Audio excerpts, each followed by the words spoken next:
Hello students, इस समय हम लोग गोलीय पृष्ठ पर प्रकाश के अपवर्तन को पढ़ रहे हैं। पिछली क्लास में हम लोग अवतल गोलीय पृष्ठ पर अपवर्तन के सूत्र को पढ़े थे। उसके साथ साथ मैंने ये भी बताया था कि यह जो फार्मूला है बहुत ही इम्पॉर्टेंट है। यह फार्मूला बोर्ड एग्ज़ाम में कई तरीक़ों से पूछा जाता है और ये मान के चलिए आपके हमेशा पूछा जाता है। और ये फार्मूला दोनों पृष्ठों पर सिद्ध किया जाता है, अवतल पृष्ठ पर भी सिद्ध किया जाता है और उत्तल पृष्ठ पर भी सिद्ध किया जाता है। पिछली क्लास में हम लोग अवतल पृष्ठ पर अपवर्तन के सूत्र को पढ़ लिया था या सिद्ध कर लिया था। आज की क्लास में हम लोग उत्तल गोलीय पृष्ठ पर अपवर्तन के सूत्र को सिद्ध करेंगे। तो मैं एक फिगर बनाता हूँ और उस फिगर के माध्यम से ही हम लोग सिद्ध करने का प्रयास करेंगे।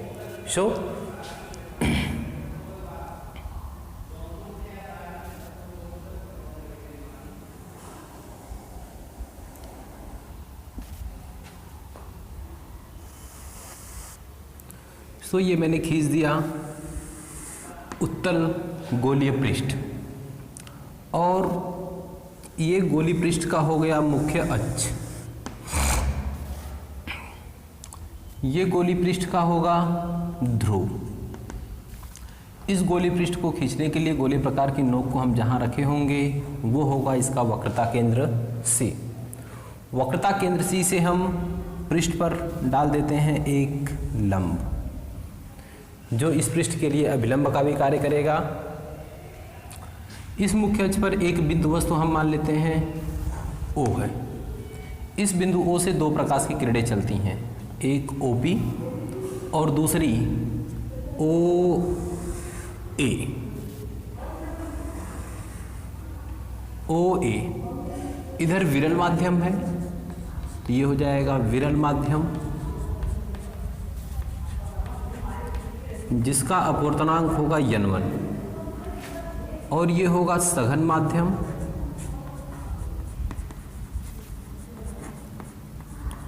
जिसका अपवर्तनांक होगा n2। प्रकाश की किरण जब विरल माध्यम से सघन माध्यम में प्रवेश करेगी तो वह अभिलंब की ओर झुक जाएगी। तो ये प्रकाश की किरण झुक गई और ये बिंदु A है।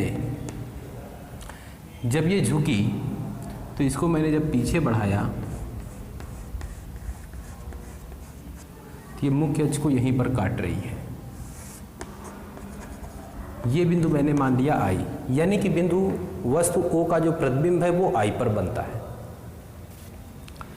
बिंदु A से मैंने मुख्य अक्ष पर एक लंब डाल दिया AM जिसकी ऊंचाई है h। ये जो अभिलंब है ये CN है। ये जो बिंदु वस्तु है जो इसकी प्रकाश की किरण OA थी वह मुख्य अक्ष के साथ अल्फा कोण बनाती है। जो प्रतिबिंब बना है ये बीटा कोण बनाता है। जो वक्रता केंद्र है ये गामा बनाता है। इसके पश्चात अब हम इसके आपतन कोण और अपवर्तन कोण की बात कर लेते हैं। तो ये अभिलंब है और ये आपतित किरण है, अर्थात ये पूरा कोण होगा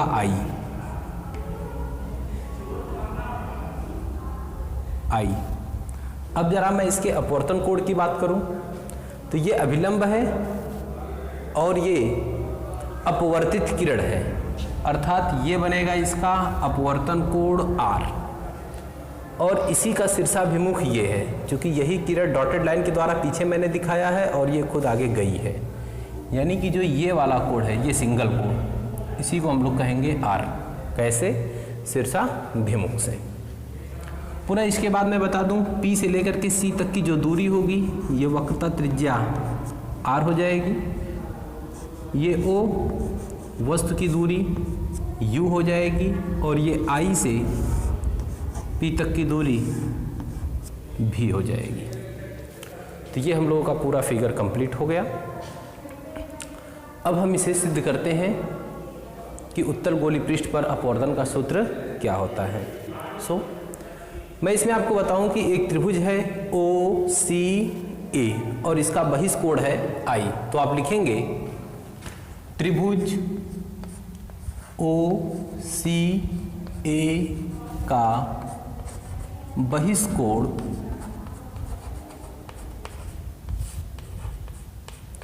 आई है। जो ये कोण आई होगा ये अल्फा प्लस गामा के बराबर होगा, यानी कि लिखा जा सकता है आई बराबर अल्फा प्लस गामा, और इसे मैं मान लेता हूँ समीकरण नंबर 1। सेम ऐसे ही दूसरा त्रिभुज आई सी ए का जो बहिष्कोण है वो आर है, तो आप लिखेंगे त्रिभुज आई सी ए का बहिष्कोण आर है। तो वहाँ पर भी हम लोग लिख सकते हैं R equal to beta plus gamma, और इसे हम मान लेते हैं समीकरण नंबर 2। ओके, अब हम लोग जानते हैं स्नेल का नियम। स्नेल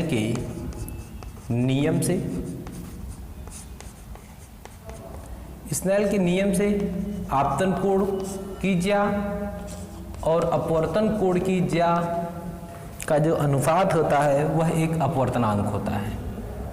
तो n2/n1 जो विरल माध्यम के सापेक्ष सघन माध्यम का अपवर्तनांक है, जिसे हम लोग यहाँ से हम लोग लिख सकते हैं n1 sin i equal to n2 sin r। हम लिखेंगे यहाँ पर कि यदि गोलीय पृष्ठ का द्वारक छोटा होता तो बिंदु ए ध्रुव P के निकट होता, तो इस स्थिति में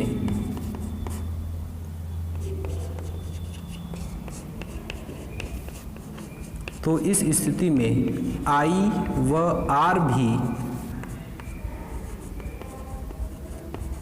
बहुत छोटे होते।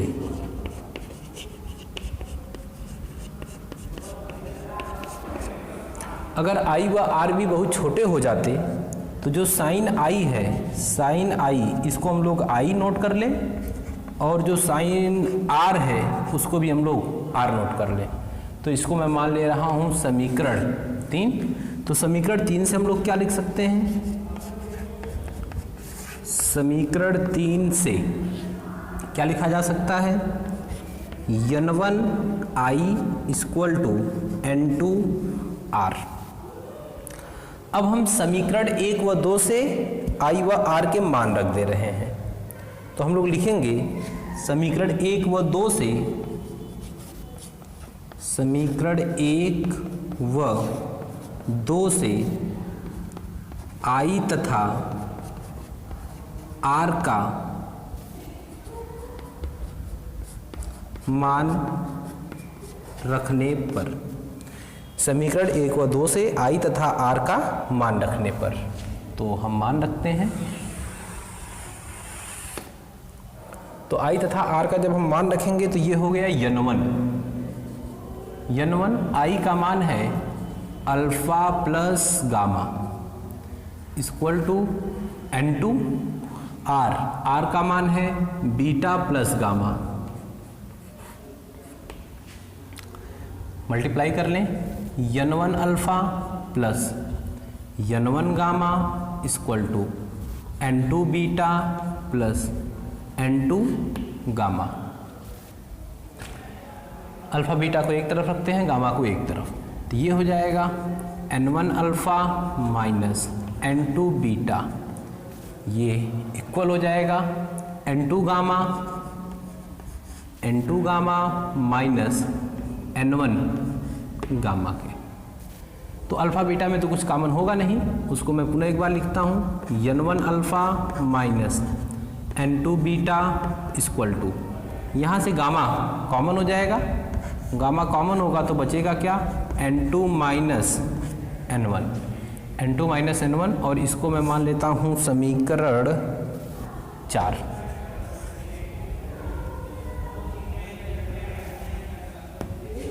समीकरण 4।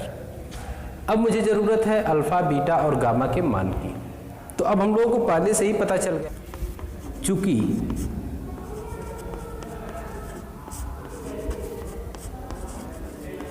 पृष्ठ का द्वारक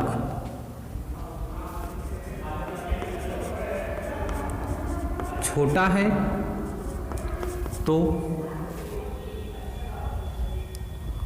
अल्फा, बीटा व गामा भी छोटे होंगे। अगर ये छोटे हो जाते हैं तो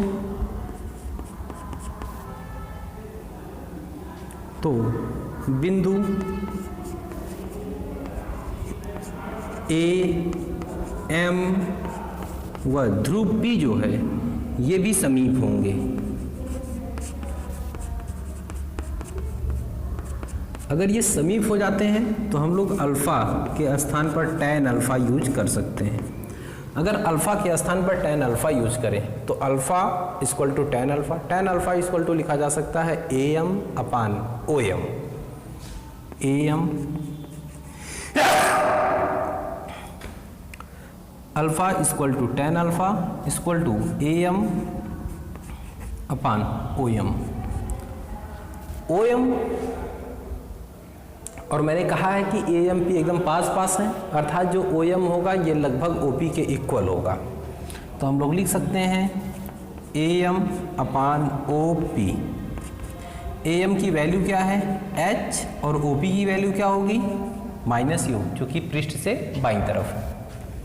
सेम इसी तरह बीटा के लिए, तो बीटा इक्वल टू हो जाएगा tan बीटा। tan बीटा भी equal to AM upon IM। अब ये हो जाएगा AM अपान IM। IM जो होगा ये लगभग IP के इक्वल होगा। IP तो AM के लिए हम यूज करेंगे H और IP के लिए यूज करेंगे -B, चूँकि ये भी बाईं तरफ है। सो गामा इक्वल टू हो जाएगा tan gamma. tan gamma equal to AM upon CM होगा इसके लिए CM। अब जो ये CM है ये CP के इक्वल होगा, तो AM अपान CP। AM की वैल्यू क्या है H और CP की वैल्यू क्या है R। भाई ये दाहिनी तरफ है इसीलिए ये पॉजिटिव ही होगा। अब हम क्या करेंगे कि अल्फा, बीटा, गामा का मान समीकरण 4 में रख देते हैं। तो लिखेंगे अल्फा, बीटा व गामा के मान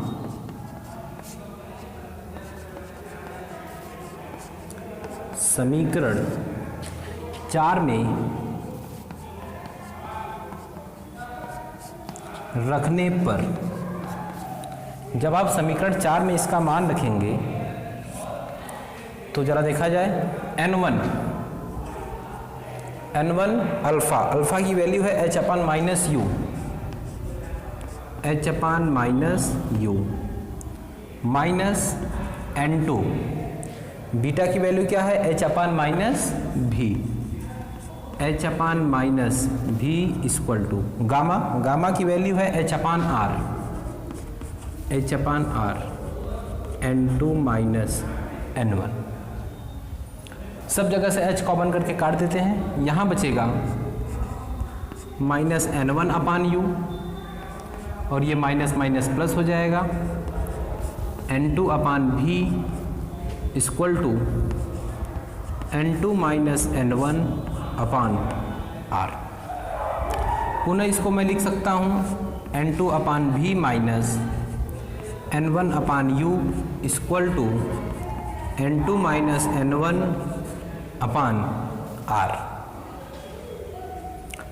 तो एक फार्मूला तो हम लोग यही पढ़ते हैं, ये n2 और n1 के पद में होगा और इसे हम मान लेते हैं समीकरण 5। यदि मैं कहूँ कि यदि विरल माध्यम के सापेक्ष सघन माध्यम का अपवर्तनांक, यानी कि विरल n1 है और सघन n2 है, तो हम लोग जानते हैं कि n2/n1 = n लिखा जा सकता है। तो अगर इसे हमें n के रूप में परिवर्तित करना है तो समीकरण 5 के दोनों पक्षों में क्या करेंगे, n1 से भाग कर दे रहे हैं। तो यही लिखेंगे हम लोग कि समीकरण 5 के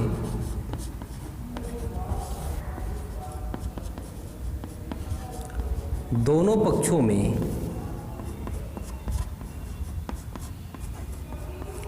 n1 से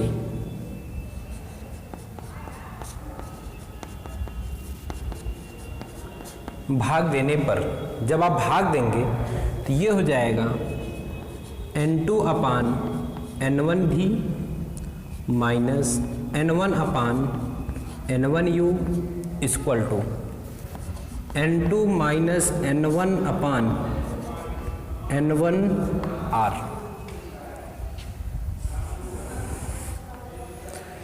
अब मैं इसको थोड़ा दूसरे रूप में लिख दे रहा हूं। इसको हम लोग लिख सकते हैं n2/n1/v, n2/n1/v minus n1/n1/u equal to, same उसी प्रकार से इसको भी n2/n1 माइनस n1/n1/r। तो ये n2/n1 को हम लोग n जानते हैं, तो ये हो जाएगा n/v माइनस n1/n1 माने 1 हो गया, 1/u इक्वल टू n2/n1 माने n माइनस और ये 1/। ये अंतिम फार्मूला हम लोगों को मिल जाता है जो n के पद में होता है। तो यही फार्मूला मैं पिछली क्लास में आप लोगों को अवतल गोली पृष्ठ के लिए पढ़ाया था। यही फार्मूला आज मैं आप लोगों को उत्तल गोली पृष्ठ के लिए पढ़ाया हूँ। तो ये आप ध्यान में रखिएगा कि जब एग्ज़ाम में, परीक्षा में आपको n2 n1 के पद में पूछा जाता है तो आप यहीं तक दिखाएंगे, और यदि n के पद में पूछा जाता है तो आपको यहाँ तक दिखाना होगा। अवतल गोली पृष्ठ और उत्तल गोली पृष्ठ में बहुत ज़्यादा अंतर नहीं है, बस थोड़ा सा फिगर में डिफरेंस है। फिगर आप बनाना सीख जाएंगे तो आप इसे सिद्ध करना भी जान जाएंगे। अगली टॉपिक हम लोगों की होगी पतले लेंस की फोकस दूरी के लिए न्यूटन का सूत्र। तो हम लोग फोकस दूरी के लिए न्यूटन का सूत्र पढ़ते क्यों हैं, ये मैं आपको पहले बता दूं। लेंस के प्रकाशिक केंद्र से वस्तु या प्रतिबिंब की दूरी को मापना कठिन होता है। क्यों कठिन होता है? क्योंकि जो प्रकाशिक केंद्र होता है वो लेंस के भीतर होता है, और हम किसी भी मापक यंत्र को लेंस के भीतर तो ले नहीं जा सकते हैं। तो न्यूटन ने एक फार्मूला बताया, उस फार्मूले में वस्तु या प्रतिबिंब की जो दूरी थी वो लेंस के फोकस दूरी से मापी गई थी। लेंस की फोकस दूरी से वस्तु की दूरी और प्रतिबिंब की दूरी को मापा गया था। इसमें वस्तु की दूरी और प्रतिबिंब की दूरी को मापना आसान हो गया। तो जब आसान हो गया तो आसान पढ़ने के लिए हम लोग पतले लेंस की फोकस दूरी के लिए न्यूटन का सूत्र पढ़ते हैं। जो फार्मूला उन्होंने दिया उसी को न्यूटन का, क्योंकि भाई न्यूटन ने बताया इसीलिए उसे हम लोगों ने न्यूटन का सूत्र कह दिया। तो इसको पढ़ने के लिए हम लोग पहले एक फिगर बनाएंगे, फिगर के माध्यम से ही समझेंगे।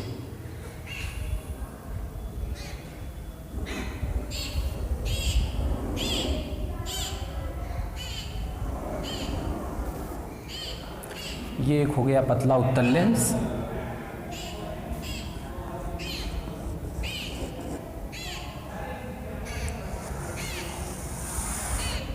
और ये हो गया लेंस का मुख्य अक्ष।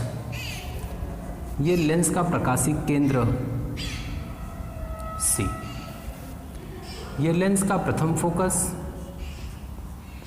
F1 और ये लेंस का द्वितीय फोकस F2। और ये मैंने एक वस्तु रख दिया A B, इसका हम प्रतिबिंब बनाते हैं। तो मुख्य अक्ष के समांतर प्रकाश की किरण चल रही है, ये आफ्टर रिफ्रैक्शन, अपवर्तन के पश्चात, सॉरी लाइन गलत हो गई,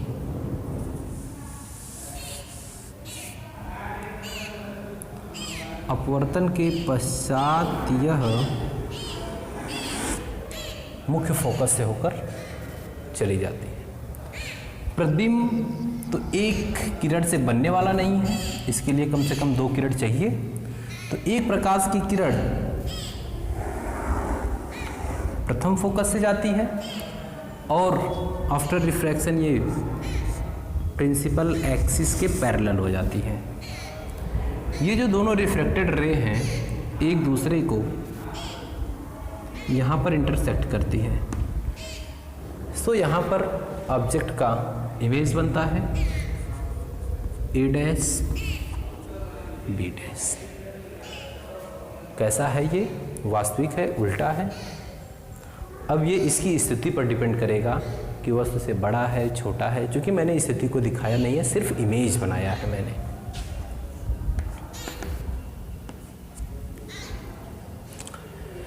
तो इसमें मैं इस बिंदु को मान लेता हूं Q। और भी कुछ देखा जाए,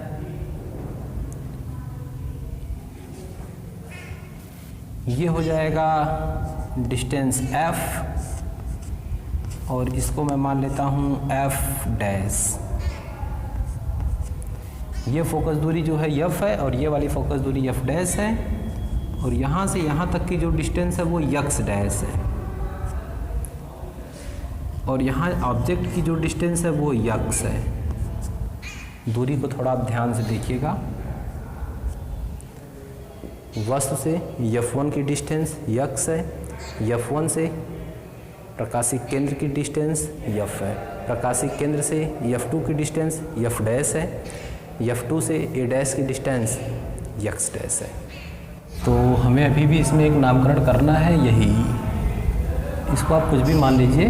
क्या मान लें? P मान लें। चलिए P मान लेते हैं। ये L लेंस हो गया। तो फार्मूला क्यों न्यूटन का प्रयोग किया जाता है ये मैंने आपको बता दिया है। आते हैं टॉपिक पर। अब जरा देखा जाए, इसमें भी हम लोग को त्रिभुज की समरूपता ही दिखानी पड़ेगी। इसमें अगर देखा जाए तो ABF1 तथा CQF1 ये समरूप है। तो हम लोग लिखेंगे त्रिभुज ABF1 तथा त्रिभुज CQF1 समरूप है।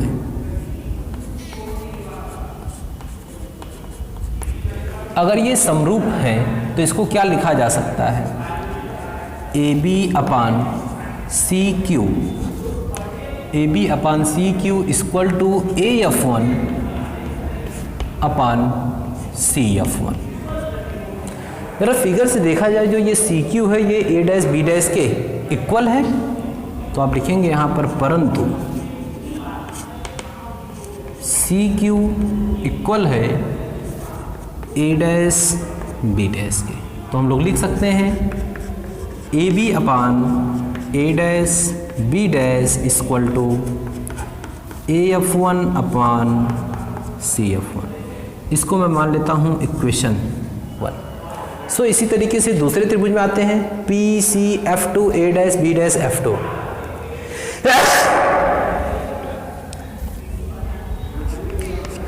त्रिभुज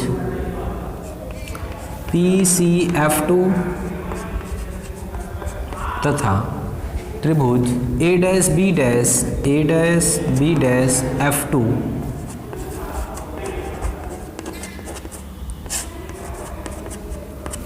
समरूप है।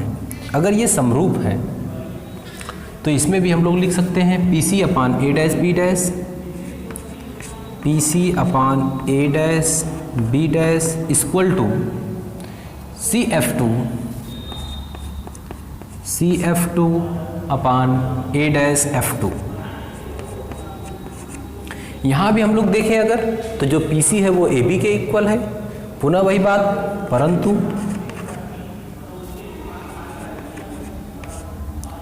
PC equal to AB। तो लिखा जा सकता है AB upon A dash B dash equal to CF2 upon A dash F2। इसको मैं मान लेता हूँ समीकरण 2। जरा समीकरण 1 और 2 को हम ध्यान से देखें। समीकरण 1 व 2 से ध्यान से देखिए, मतलब देखना ही नहीं है सिर्फ, बाकी आगे इसमें काम भी करना है। A B upon A dash B dash, A B upon A dash B dash, दोनों का बायां पक्ष इक्वल है, तो दायां पक्ष भी इक्वल होगा। सो लिखा जा सकता है A F one upon C F one equal to C F two upon A dash F two. अब फिगर से देख के हम सबकी डिस्टेंस लिख देते हैं। ए एफ वन माने x upon C F one माने F x upon F equal to C F two माने एफ डैश अपान और क्या है ए डैश एफ टू, तो ए डैश एफ टू के लिए एक्स डैश, आप यहाँ भी छोड़ देते हैं कोई बात नहीं है, या आप इसको क्रॉस मल्टीप्लाई करके आप लिख सकते हैं x dash equal to f dash. तो x dash equal to f dash, यही क्या है, न्यूटन का सूत्र है, जिसकी सहायता से फोकस दूरी से वस्तु की दूरी और प्रतिबिंब की दूरी को मापा जाता है। इसमें जो दूरियां मापी जाती हैं वो प्रकाशीय केंद्र से नहीं होती हैं। ऑलरेडी लेंस की फोकस दूरी दे दिया होता है, तो हमें लेंस के भीतर जाना ही नहीं होता है।